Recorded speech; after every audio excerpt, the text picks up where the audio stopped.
News తెలంగాణలో వాతావరణం ఒక్కసారిగా మారిపోయింది. పలు జిల్లాల్లో వర్షం కురుస్తుంది. హైదరాబాద్ తో పాటు కొన్ని జిల్లాల్లో వర్షం పడుతోంది.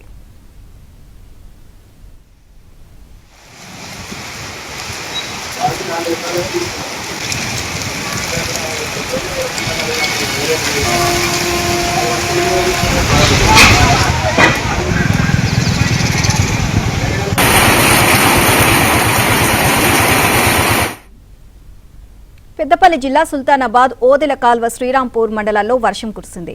కొనుగోలు కేంద్రాల్లో ధాన్యం మొక్కజొన్న తడిసి ముద్దయింది. దీంతో రైతులు ఆవేదన వ్యక్తం చేస్తున్నారు.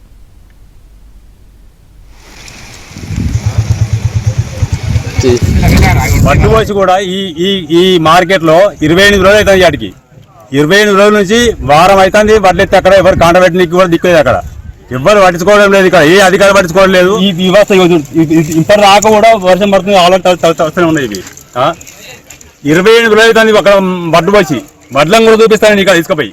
దయచేసి సెంటర్ వాళ్ళైనా పర్లేదు ఎవరైనా కానీ